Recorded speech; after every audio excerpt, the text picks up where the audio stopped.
Good morning, children. How are you all? I'm sure you all are fine. So I hope you are studying well. Exams are approaching and very soon you'll have to write your annual examination also. Time is passing by so fast. So let's get ready for another question answer session. From which lesson? The Portrait of a Lady. So let's begin now. How does the author describe his grandmother? The author describes his grandmother as short, old, fat and slightly bent. To him she looked the same for 20 years.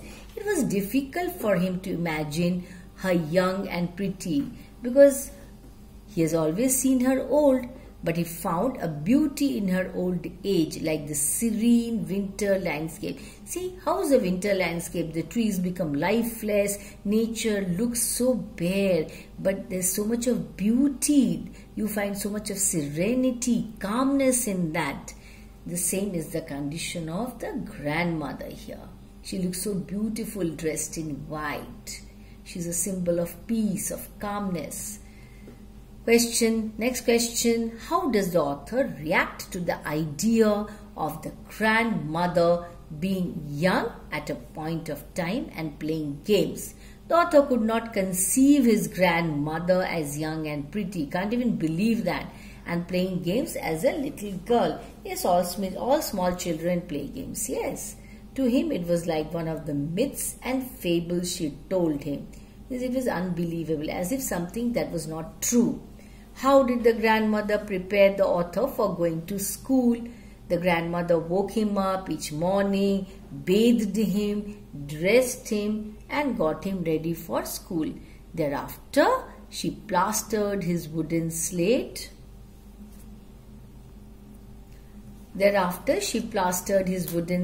And gave him breakfast and walked him to school. While the author sat in the veranda learning the alphabet and morning prayers, the grandmother sat inside the temple reading the scriptures. Now let's move on to the next question. Why was the grandmother distressed by the education imparted in the city school? The grandmother disapproved of the author's education in the English school.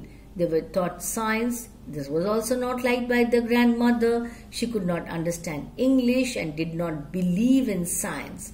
According to her, what was important? Yes, to be taught about God, the Holy Scriptures. It made her unhappy that they were not taught about God. The music lessons in school made her very unhappy, as she felt that it was not meant for the gentle folk. Okay. We move on to the next question now. Why was it hard for the author to believe that the grandmother was once young and pretty?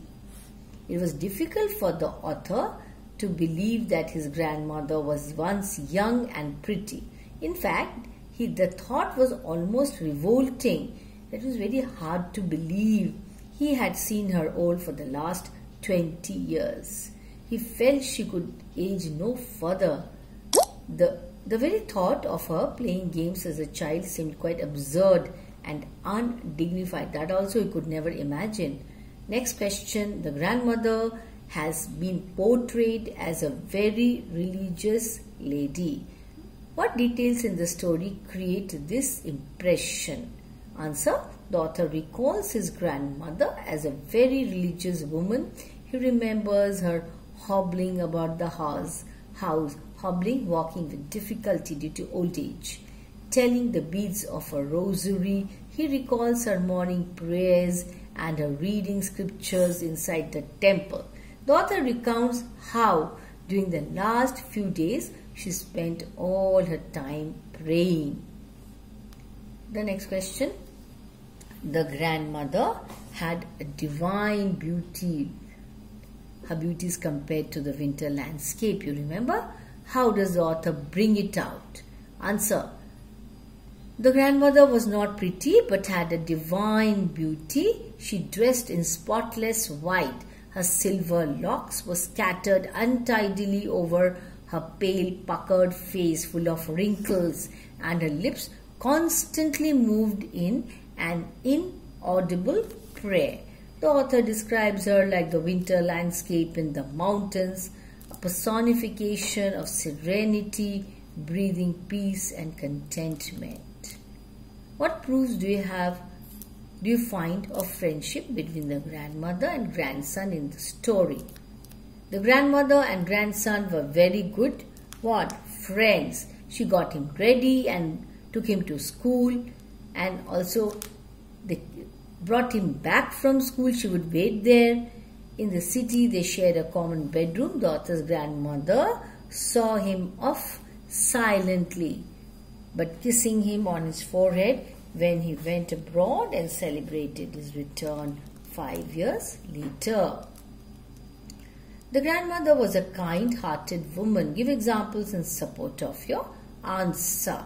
The grandmother was a very kind-hearted woman. On her way back from school, she would feed the village dogs with stale chapatis. In the city, when she could not move out, she took to feeding sparrows.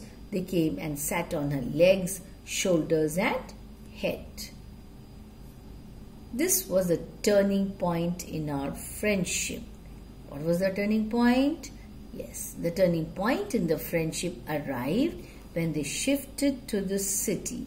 They saw less of each other as she could neither accompany him to school nor understand English. She did not believe in science. She could not keep pace with the author's modern education that he received in the city school. Draw a comparison between the author's village school education and city school education. The village school was attached to a temple and the students were taught the alphabet and morning prayers. The author and his grandmother walked to the school in the village. However, in the city he went by the motor bus. So he went by motor bus. He was taught science and English but not taught about God.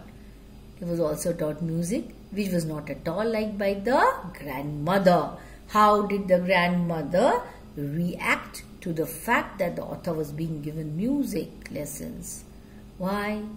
The grandson's learning music in school made her unhappy as she felt it was not meant for the gentle folk.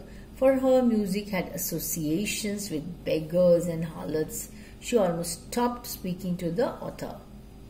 The grandmother's reception and send off of her grandson was very touching. Comment on this.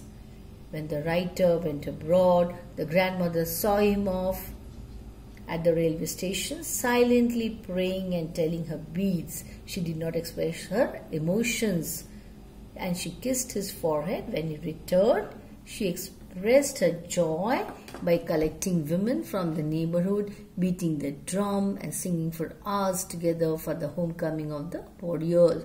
For the first time, she missed her prayers because of happiness. Okay, next question now. When the grandmother was taken ill, the doctor felt it was mild fever and would go, but the grandmother thought differently. She felt her end was near. She refused to waste any more time talking instead of spending it in prayers, as she sensed that only a few hours remained before her life came to an end. Okay, next question. When people are pious and good, even nature mourns their death. Justify. When the grandmother died, the sparrows, along with the writer's family, mourned her death.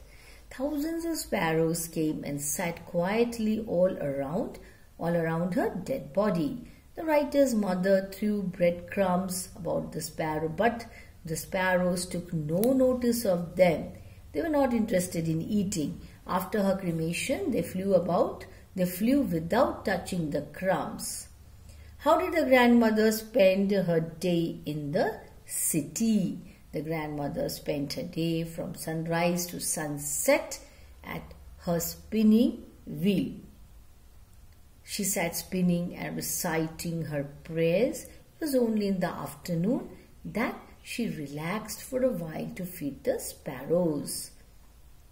The grandmother herself was not formally educated, but was serious about the author's education. How does the text support this?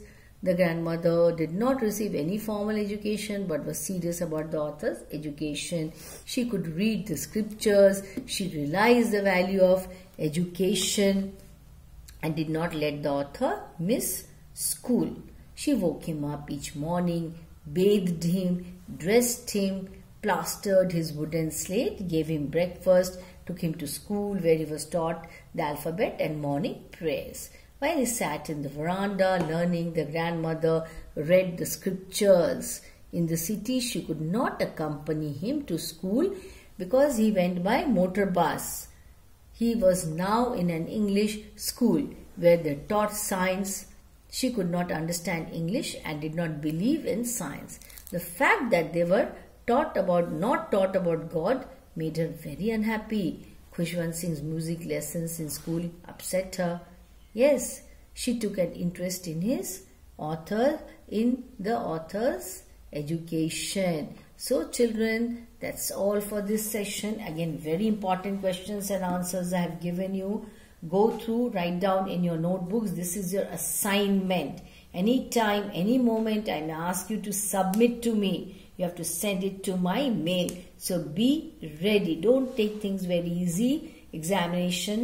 Examination is fast approaching. Then you'll have to write your annual examination. So please study hard. Thank you.